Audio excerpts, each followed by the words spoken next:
हम जैसा कर्म करते हैं वैसा ही हमें फल मिलता है। अगर हमने अच्छे कर्म किए होते हैं तो उसका हमें अच्छा फल मिलता है, और बुरे कर्म किए होते हैं तो हमें उसका फल बुरा मिलता है। अगर हमारे साथ कुछ बुरा होता है तो पहले लोग ऐसा बोलते थे कि ज़रूर उसने पिछले जन्म में कुछ बुरा किया होगा, इसीलिए इसके साथ ऐसा इस जन्म में हुआ। लेकिन अगर हम बात आज के ज़माने में की करें तो हमें अपने कर्मों का हिसाब भी इसी ज़माने में चुकाना पड़ता है। तो ये कहानी भी कर्म के ही बारे में है, तो आप पूरे ध्यान से सुनना। हमारा जैसा कर्म वैसा ही फल हमें मिलता है। तो दोस्तों, इस कहानी में आप खो जाए इससे पहले इस चैनल को सब्सक्राइब ज़रूर करिए। तो चलो दोस्तों, कहानी की शुरुआत करते हैं। एक छोटे से गांव में एक लड़का रहता था। वो लड़का बहुत ज़्यादा गरीब परिवार से था। वो अपनी स्कूल की पढ़ाई करता था और स्कूल के बाद लोगों के घर घर जाकर सामान बेचने का काम करता था। इस तरह घर घर जाकर सामान बेचकर उसे जो भी पैसे मिलते थे उसी में से वो अपने स्कूल की फीस भरता था। ये लड़का हर रोज़ की तरह एक दिन स्कूल के बाद दोपहर को सामान बेचने के लिए निकला था। उसे बहुत ज़ोर की भूख लगी थी। उसने ये तय किया था कि मैं अब जो भी घर पर जाऊंगा और सामान बेचूंगा, उस घर से पैसे नहीं, खाना मांग लूँगा। वो एक घर के पास जाता है और बाहर से दरवाज़ा खटखटाता है। उसे घर में से एक लड़की बाहर निकलती है और वो दरवाज़ा खोलती है। इस लड़के ने उससे पानी मांग लिया। लड़की ने देखा कि ये लड़का बहुत थका सा है। वो लड़की अंदर जाती है और सोचती है कि ये लड़का बेचारा न जाने कब से इधर इधर सामान बेचता होगा, शायद उसे भूख लगी होगी।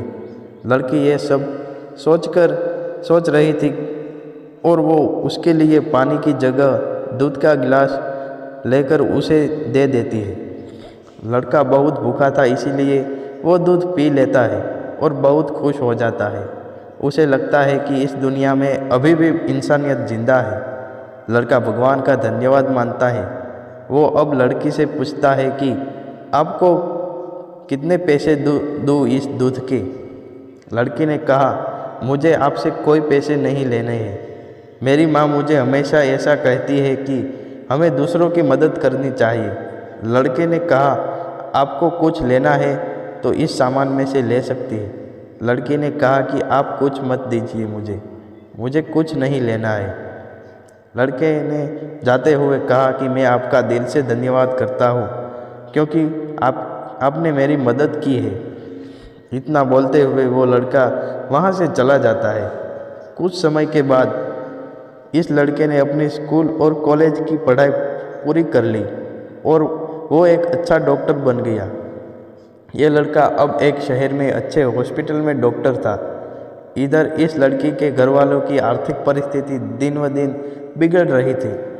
एक दिन ऐसा आया कि ये लड़की बहुत बीमार हो गई। लड़की को उसके घर वाले उसी हॉस्पिटल में ले जाते हैं जिस हॉस्पिटल में ये लड़का डॉक्टर बना हुआ था। उस लड़के के पास ये लड़की का केस आता है। लड़का इस लड़की का एड्रेस देखता है तो उसे पता चलता है कि ये तो वही एड्रेस है जहाँ पर मैं अपने स्कूल के समय सामान बेचने जाता था।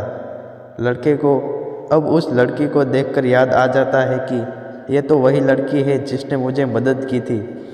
जब मैं भूखा था तब उसने मुझे दूध पीने के लिए दिया था। लड़का उस लड़की का इलाज अच्छे से करता है और अपनी टीम को भी इसके इलाज में कोई कमी नहीं रहनी चाहिए ऐसा बोलता है। वो लड़की ठीक हो जाती है। अब बारी थी लड़की की हॉस्पिटल का बिल देने की। वो मन ही मन बोल रही थी कि पता नहीं कितना बिल होगा। वो बहुत चिंतित थी क्योंकि उसके घर वालों की आर्थिक परिस्थिति इतनी अच्छी नहीं थी कि वो लोग ये इलाज का बिल दे पाए। लड़की ने जैसे ही बिल का लिफाफा हाथ में लिया वैसे ही उसने देखा कि उसमें उसका जो भी इलाज हुआ था वो सब लिखा था और साथ में एक छोटी सी पर्ची भी थी। उस पर्ची में लिखा था कि आपने इलाज का बिल बहुत सालों पहले एक गिलास दूध से पे कर दिया है।